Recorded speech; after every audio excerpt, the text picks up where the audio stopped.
Buenos días. El mensaje de hoy tiene por nombre el favor de Dios con nosotros. A veces nos cuesta un poco prevalecer en la fe cuando las situaciones parece que no tienen ninguna salida. Pero el Señor traerá salud, sanidad, restauración, prosperidad, respuesta al milagro que estamos esperando. Consuelo y salida a todo problema. El Señor revertirá la situación de dolor en gozo y fortaleza. Respóndeme cuando a ti clamo. Esto significa que podemos acudir al Señor para clamar y rogar por una situación. El clamor es un grito desesperado que sale de lo más profundo de nuestro ser. David dice: tú eres mi roca y mi fortaleza. Esto simboliza calma, seguridad, esperanza y consuelo. Estar firme sobre una roca nos hace pensar que estamos estables y en paz. El Señor también se glorifica a sí mismo cuando con su poder nos libra de situaciones imposibles para nosotros. Honra el nombre tuyo sacándome de este peligro. Somos un testimonio para el mundo. Dios desea demostrar su favor a sus hijos y así ser exaltado ante los ojos de los incrédulos. Líbrame de la trampa de mis enemigos. Esta debe ser una oración constante en nuestro diario vivir, porque nuestros enemigos espirituales y la maldad de los hombres perversos buscarán tendernos trampas y sutiles engaños para hacernos caer. Oremos continuamente que el Señor nos libre de las emboscadas que el enemigo prepare para nosotros, que sea frustrado todo plan del enemigo en el nombre todopoderoso de Jesús. Y aconteció que cuando él hizo mención del arca de Dios, Elí cayó hacia atrás de la silla al lado de la puerta y se desnucó y murió. Para la victoria a sus hijos, Dios utiliza de repente y crea circunstancias para que sus hijos reciban el de repente, o seamos nosotros quienes sorprendamos a nuestros enemigos, que son aquellos que en algunos momentos nos hacen sentir que nos quieren comer vivos y que son más fuertes que nosotros. Así lo hizo Dios con Josué. El rey Jazbín y sus aliados se unieron contra el pueblo de Israel. Dice la palabra de Dios que eran tantos que no se podían contar, así como la arena que está a la orilla del mar. Es fácil deducir que tanto Josué como el pueblo de Dios estaban angustiados por sus enemigos, que los superaban en gran número, pero jamás en poder. Porque el poderoso Dios de Israel estaba de su lado. Siempre la palabra de Dios llega a tiempo cuando más la necesitamos. Así es el Señor.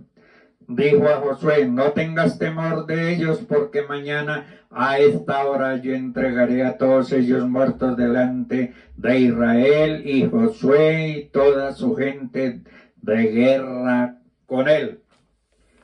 Vino de repente con ellos junto a las de Merón, y el Señor las entregó en manos de Israel, hiriéndoles hasta que no dejaron a ninguno. Cuando obedecemos y permanecemos firmes creyendo a Dios, al igual que Josué, Dios nos ayudará a sorprender a nuestros enemigos del pueblo de Israel, y no quedará ninguno, y tomaremos el botín, todo lo que el enemigo nos ha robado, y seremos grandemente bendecidos. Y los hijos de Israel tomaron para sí todo el botín y las bestias de aquellas ciudades. Habacuc estaba afligido durante un tiempo de crisis en la nación de Judá. Habacuc era fiel a Dios y había hecho todo lo posible por adherirse a las enseñanzas de su herencia piadosa, pero la crisis lo afectó. Oró pidiendo la intervención divina, pero le pareció que Dios era indiferente o estaba ausente por completo. Las naciones poderosas estaban amenazando la seguridad de Judá. El imperio asirio estaba cayendo y el imperio caldeo de Babilonia se estaba levantando. El desastre parecía ser inminente y Dios no estaba respondiendo en nuestros días. Tenemos países como Rusia, como China, Irán y Corea del Norte constantemente están amenazando la seguridad de los pueblos como Ucrania, Corea del Sur, Israel, Taiwán, Japón y del mundo. Habacuc estaba atribulado y en apuros. El profeta tenía todas las razones para estar muy preocupado, porque la amenaza externa hacia su nación era muy real. El reino del norte de Israel había sido conquistado por los asirios y su pueblo había sido llevado al cautiverio 100 años atrás. Y Asiria había amenazado en ese momento con llegar más al sur a Judá. Ahora ese imperio amenazaba a Judá y Judá se había apartado de su herencia espiritual. La nación se había fundado sobre el precepto de los 10 mandamientos, pero en el tiempo la gente se había apartado de Dios y había adoptado prácticas que estaban en total conflicto con su ley. Los últimos 4 reyes de Judá fueron malvados y hubo violencia y caos en Judá y su ciudad capital, Jerusalén. Como resultado venía el juicio. El profeta estaba desconcertado por la aparente inacción de Dios hacia la terrible situación. Habacuc oró: oh Señor, ¿hasta cuándo clamaré y no me oirás? Incluso te clamo con violencia y no salvarás. Él suplicaba: ¿no resolverás esta crisis nacional? ¿No abordarás el peligro estando al lado de Judá, castigando a los malvados? El profeta sabía que Dios podía intervenir y resolver la situación en un momento. Dios respondió a su queja a Habacuc diciendo: haré una obra en vuestros días que no creéis aunque se os diga, porque he aquí levanto a los caldeos, será nación amarga y apresurada, que marchará por la anchura de la tierra para poseer las moradas que no son de ellos. Claramente Dios tenía un plan, pero no era un plan bienvenido por el profeta. Cuando Dios anunció que usaría a los caldeos para conquistar y dispersar al pueblo de Judá con el fin de purgar a la nación de sus pecados, el profeta protestó. Habacuc objetó: más limpio eres de ojos para ver el mal y no puedes ver la iniquidad. ¿Por qué mirar a los que traicionan y callas cuando el impío devora al hombre más justo que él? Habacuc estaba diciendo: Señor, es cierto que estamos en una mala situación, pero mira, los caldeos son peores aún. ¿Piensas usarlos para realizar tu justicia? Cuando los caldeos avanzaron a Judá, Habacuc se opuso. Habacuc 2:1 dice: me mantendré en mi guardia y me pondré sobre la torre y velaré para ver qué me dirá el Señor y qué responderé cuando sea censurado. Y el Señor respondió, escribe la visión y hazla clara en tablas para que corra el que la lea. La respuesta de Dios fue tan simple que incluso una persona que pasara pudiera leerla mientras corría. La respuesta viene en forma de 5 ayes. Ay del que codicia, ay del que edifica una ciudad con sangre y estabiliza una ciudad con la iniquidad. Ay del que da a beber a su prójimo, ay del que dice al bosque, despierta. A Habacuc le preocupaba la incertidumbre que existía durante una época de crisis, pero la preocupación de Dios era el comportamiento de las personas corruptas que necesitaban corrección. La vida misma es incierta para todos. La Biblia enseña que no tenemos garantía para el mañana. Santiago dijo que es tu vida. Es incluso un vapor que aparece por poco tiempo y luego se desvanece.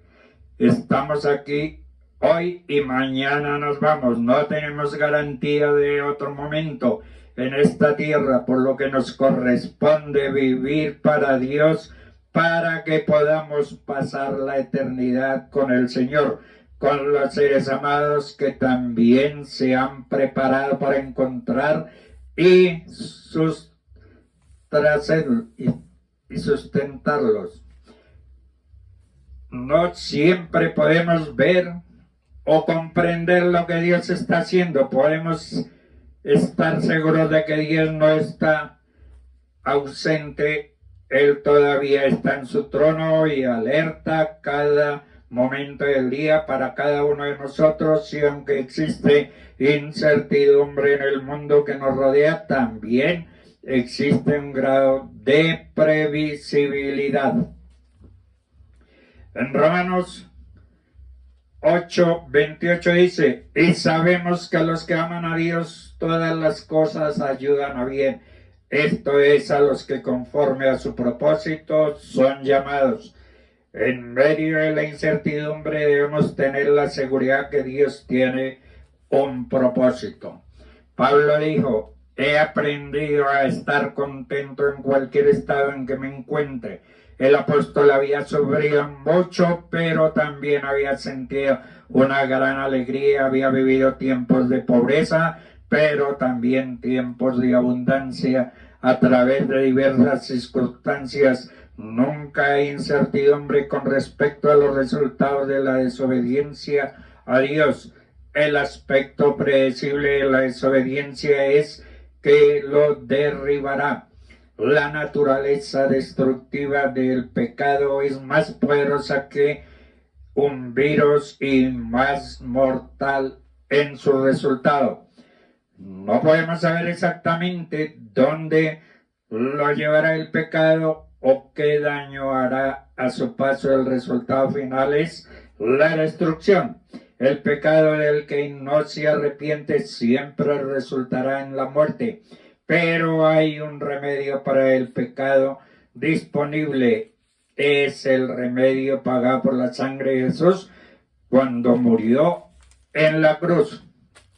Aunque Habacuc necesitaba respuestas de Dios y realmente quería dictar cuáles deberían ser esas respuestas, todavía confiaba en Dios, y la respuesta de Dios fue que el justo vivirá por su fe. Debemos aprovechar el remedio pidiendo que se aplique en nuestro corazón por la gracia de Dios y luego abrazándolo y adhiriéndonos a Él. A partir de ese momento debemos aprender cómo hizo el profeta.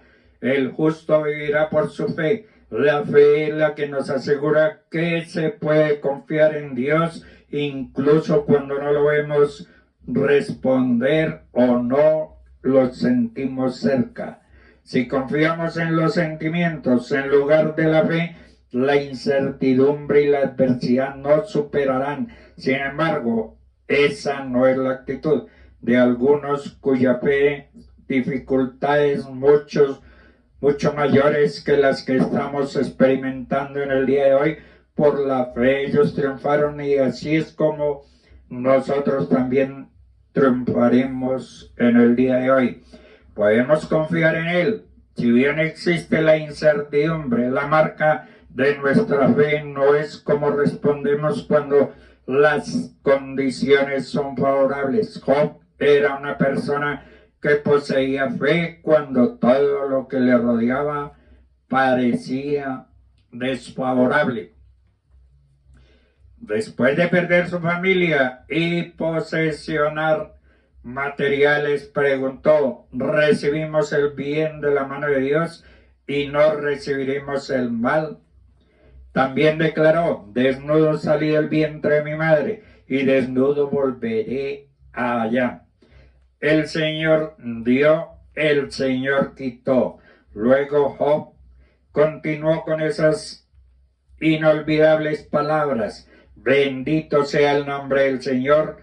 En toda la adversidad que se le presente, mantuvo su confianza en Dios. En todo esto Job no pecó ni acusó a Dios neciamente. La fe se fortalece con la adversidad, no se debilita. Dios les bendiga.